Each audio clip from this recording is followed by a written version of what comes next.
tahun lalu di awal pandemi, sekitar awal Maret 2020 itu saya nggak sengaja berjumpa sama seorang wanita muslimah pakai niqab gitu.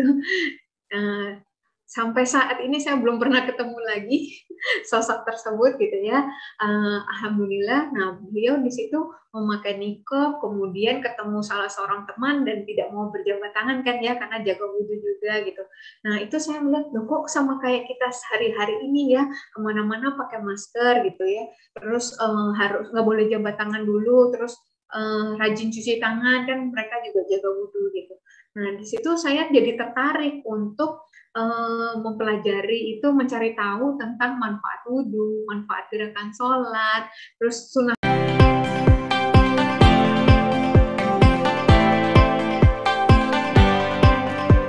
Awalnya beliau nanya-nanya kalau misalnya sholat itu berapa rakaat gitu-gitu. Jadi saya bilang dalam hati saya sih, kan Dokter Isya kan Kristen ya, maksudnya dalam hati gitu, kok ngapain nanya-nanya gitu. Terus suatu saat beliau beneran ngasih tahu ke saya, katanya, Bu, saya udah sadar katanya gitu.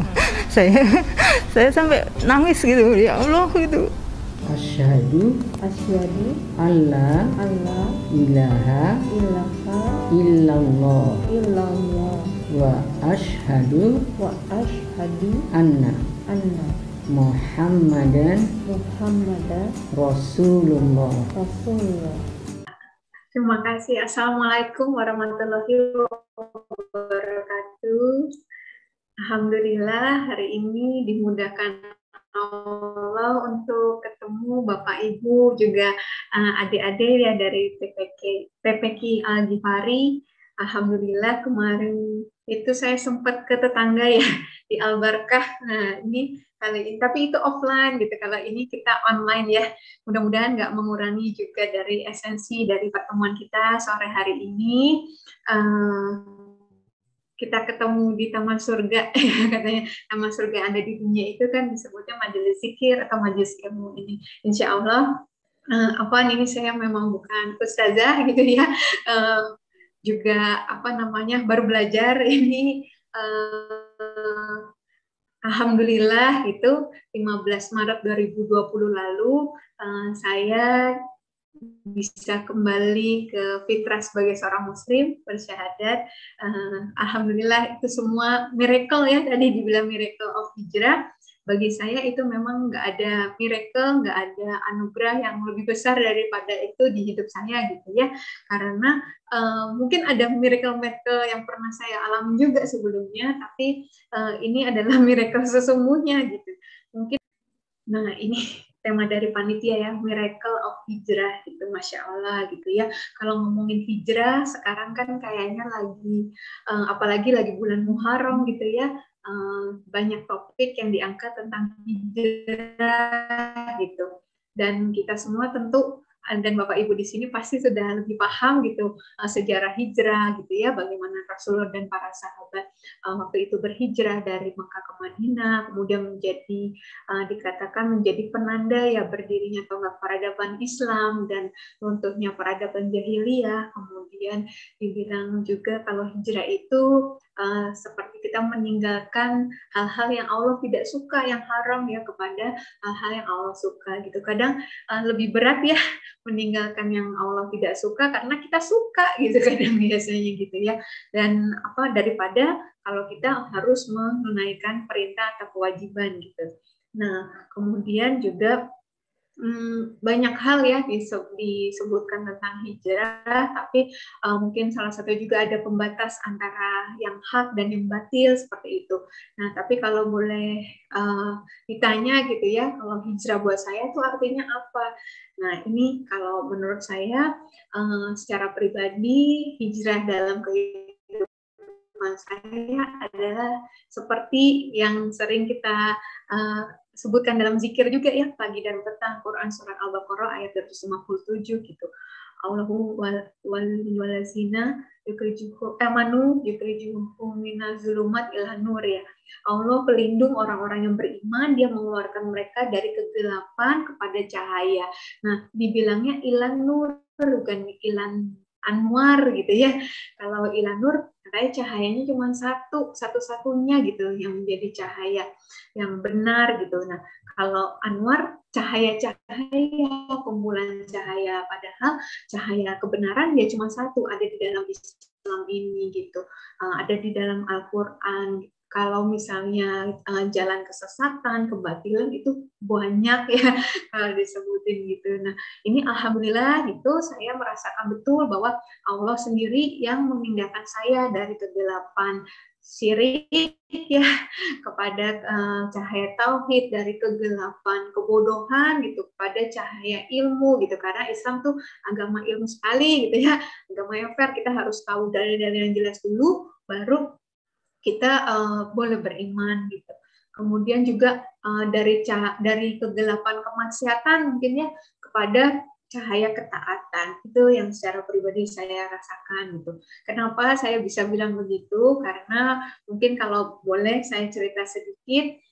Awalnya saya mendapat hidayah itu ya baru tahun lalu di awal pandemi, sekitar awal Maret 2020 itu saya nggak sengaja berjumpa sama seorang wanita muslimah pakai niqab gitu. Sampai saat ini saya belum pernah ketemu lagi sosok tersebut gitu ya. Alhamdulillah. Nah, beliau di situ memakai niqab, kemudian ketemu salah seorang teman dan tidak mau berjabat tangan kan ya, karena jaga wudhu juga gitu. Nah, itu saya melihat, loh kok sama kayak kita sehari-hari ini ya, kemana-mana pakai masker gitu ya. Terus harus nggak boleh jabat tangan dulu, terus rajin cuci tangan, kan mereka juga jaga wudhu gitu. Nah, di situ saya jadi tertarik untuk mempelajari itu, mencari tahu tentang manfaat wudhu, manfaat gerakan sholat, terus sunnah-sunnah yang saya tahu di teman-teman kantor itu ada yang melaksanakan puasa Senin Kamis gitu ya. Kenapa kok jatuhnya Senin Kamis gitu ya? Masya Allah gitu. Tapi saya baru melihatnya dari sisi manfaat secara kesehatan, belum dari fadilah utama itu belum gitu. Jadi dari situ muncul ketertarikan gitu ya untuk mempelajari Islam yang sebelumnya saya nggak pernah membayangkan tertarik dengan Islam gitu. Benci juga enggak gitu, tapi juga nggak mau tahu lah tentang Islam gitu ya, karena saya udah pede dengan agama yang lama juga. Waktu itu juga kehidupan keluarga waktu kecil, kemudian setelah menikah tuh ya lingkungannya religius lah gitu ya, aktif juga dalam berbagai pelayanan gitu. Nah, jadi nggak ada kepikiran untuk akhirnya kok mau tahu sih tentang Islam, apalagi bersyahadat gitu ya. Nah, akhirnya ada 2 minggu, sekitar 2 minggu itu saya ngerasa kayak di persimpangan jalan gitu ya. Mau ke kiri masih melaksanakan yang lama kok udah ragu, mau melakukan yang baru, yang ke kanan kok belum bisa gitu. Akhirnya atas saran teman saya suruh ke Mualaf Center. Nah, waktu saya datang ke sana, itu ternyata lockdown hari pertama, mereka nggak terima tamu harusnya. Tapi karena yang menjanjikan itu pembinanya Bunda Sri namanya itu bilang, aduh saya lupa batalin janji, ya udah nggak apa-apa gitu ya. Akhirnya saya diterima gitu, dan saya waktu itu nggak ditanya ya statusnya apa gitu, cuma beliau tanya kenapa kesini gitu. Saya cerita tadi, kok saya jadi tertarik ya belajar Islam gitu kan, boleh nggak saya belajar Bunda gitu. Kemudian beliau nggak tanya apapun, langsung menjelaskan tauhid itu bagaimana, rukun iman, rukun Islam. Sampai akhirnya beliau tanya terakhir ya, terus sekarang mau gimana Dokter Ica? Ya saya belajar dulu ya Bunda, boleh, tapi nggak dihitung pahala ya. Loh, kok belum? Karena kan belum syahadat gitu. Oh gitu. Emang syahadat apa isinya Bunda? Percaya Allah itu esa, dari penjelasan tadi percaya Muhammad utusan Allah, percaya, saya bilang gitu. Ya udah itu isinya syahadat. Ya udah saya syahadat. Gitu aja. Itu nggak ada mikirin setelahnya gimana gitu ya. Kalau mungkin orang-orang dapat hidayahnya itu sebelum menikah, mungkin saya kondisinya sudah punya anak 3 gitu. Dan waktu itu cuma modal yakin bahwa ini kebenarannya, tauhid itu yang benar, Allah itu yang nggak boleh ada sekutunya, Allah yang nggak tergantung pada apapun dan siapapun gitu. Itu udah cukup buat saya untuk bersyahadat gitu ya. Jadi setelahnya itu ke depan bagaimana, saya buta, gelap setiap ditanya, saya nggak tahu. Yang saya tahu saya sudah punya Allah sekarang ya. Saya percaya pasti Allah sanggup melakukan apapun, pasti tolong saya gitu. Sudah. Kemudian saya sejak saat itu saya walaupun dibilang sama Bunda bahwa ini informal, kalau kamu udah yakin lagi mau diulang di masjid dengan saksi lebih banyak silakan gitu. Tapi saat itu saya yakin gitu dalam diri saya bahwa ini nggak informal, ini di hadapan Allah gitu ya, dan no turning back lagi gitu untuk apa ke belakang lagi gitu. Jadi saya pulang ke rumah, mandi besar, saya udah harus melaksanakan kewajiban sholat asar gitu saya pikir. Itu belum bisa belajar sholat belum gitu. Jadi pakai YouTube gitu, pilihnya juga yang anak-anak mungkin di sini gitu ya, apa namanya yang supaya doa iftitahnya paling pendek gitu dan pelan-pelan gitu.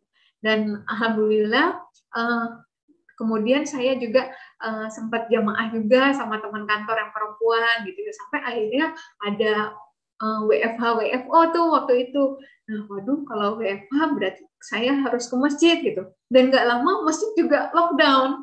Jadi itu Masya Allah, jadi ternyata itu menurut saya gitu ya, itu malah kayak baik buat saya karena mungkin kalau masjid nggak lockdown sampai hari ini saya sholatnya harus jamaah gitu karena nggak ngapalin bacaan sholat gitu. Jadi ada hari di mana saya udah nggak bisa lagi, terus teman saya tanya gimana dok Isya, aman bu? Berarti saya harus ngapalin bacaan sholat dari ibadah Isya sampai sebelum subuh itu ngapalin supaya subuh saya bisa sholat gitu. Dan karena di rumah nggak ada satupun yang tahu gitu, jadi saya terpaksa harus cari blind spot ya dari CCTV yang ada di rumah gitu, nyari titik yang nggak kelihatan di kamera gitu, dan saya sholat di situ gitu ya, itu di depan klinik saya ini. Nah kemudian apa namanya, jadi di saat itu berasa banget gitu ya, dari satu sholat ke sholat yang lain itu keringat sejagung-jagung muncul gitu ya, kalau mukenanya tuh sampai lepek gitu. Jadi karena saking takut ya, nanti udah rakaat ketiga, rakaat keempat dengar bunyi langkah kaki itu saya suka langsung berhenti gitu, dibuka mukenanya buru-buru gitu, diumpetin dulu gitu, nanti lanjut lagi gitu. Nah, sampai waktu itu juga itu udah menjelang Ramadan gitu, jadi aduh gimana ini yang 4 rakaat aja saya nggak apa ya, deg-degan gitu ya, setiap selesai satu sholat tuh selalu bilang ya Allah terima kasih, alhamdulillah bisa sholat zuhur, mudahkan ya Allah nanti sholat asarnya gitu supaya nggak ketahuan dulu, bukan apa-apa ya, karena saya waktu itu modalnya cuman pengetahuan 3 jam tadi di Mualaf Center ya, jadi saya minta sama Allah, ya Allah aku mau bilang ke keluargaku, ke orang-orang terdekatku, tapi paling enggak aku udah tahu lah isi Al-Quran itu apa gitu. Jadi saya baca terjemahannya Al-Quran itu, belum bisa baca huruf Arab ya, jadinya terjemahan Al-Quran itu kalau nggak salah minggu ketiga Ramadan tuh akhirnya bisa selesai gitu, bisa tamat gitu. Dan Masya Allah, saya kira saya akan menemukan suatu keraguan-raguan, kesalahan gitu, tapi malah makin ke belakang, udah masuk di 27, itu kok makin yakin gitu ya. Dan pastilah yang ayat-ayat yang saya highlight ketika bicara tentang Nabi Isa gitu ya. Dan itu saya merasakan gitu betul bahwa saya nggak salah pilih gitu ya, saya nggak salah ambil keputusan gitu. Mungkin kalau saya ngiri nih sama teman-teman adik-adik di sini gitu ya, dari kecil mungkin sudah diazanin sama ayahnya gitu, apa namanya baru lahir gitu ya, saya enggak gitu kan. Terus tadi Bu Ani juga sampaikan ada hadisnya, kalian bisa apa memberikan mahkota cahaya ya untuk orang tua gitu kalau jadi hafiz Quran gitu. Nah saya mau banget jadi hafiz Quran gitu, dan mau banget memahkotai itu untuk orang tua saya gitu ya.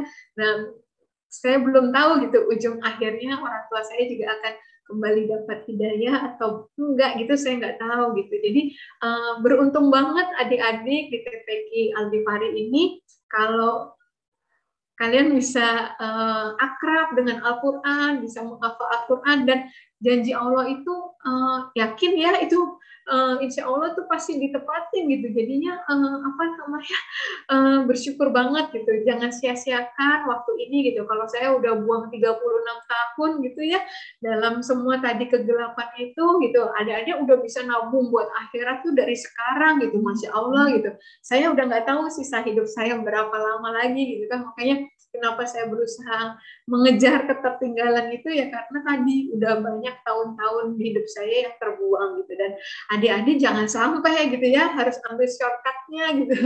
Udah beruntung banget dilahirkan dalam keluarga muslim gitu. Nah, ini Quran Surat Al-Qasas ya, ayat 56 dibilang, sungguh engkau Muhammad tidak dapat memberi petunjuk kepada orang yang engkau kasihi, tetapi Allah memberi petunjuk kepada orang yang dia kehendaki, dan dia lebih mengetahui orang-orang yang mau menerima petunjuk. Jadi saya tuh kadang suka bertanya-tanya ya sama Allah, ya Allah, waktu saya mulai tahu kebenaran Islam itu gini, kenapa aku ya sekarang yang udah punya anak gitu, kenapa nggak sebelum nikah aja sih gitu ya. Tapi ternyata ya alhamdulillah masih ada kesempatan gitu untuk bisa kembali ke fitrah gitu ya. Kalau orang yang nggak ada kesempatan gimana gitu kan. Nah ternyata memang itu, dan ternyata baru juga teman-teman tuh baru ada yang cerita pasien-pasien teman di kampus dulu ya, kemudian teman di kantor yang sebelumnya, kantor yang sekarang, kemudian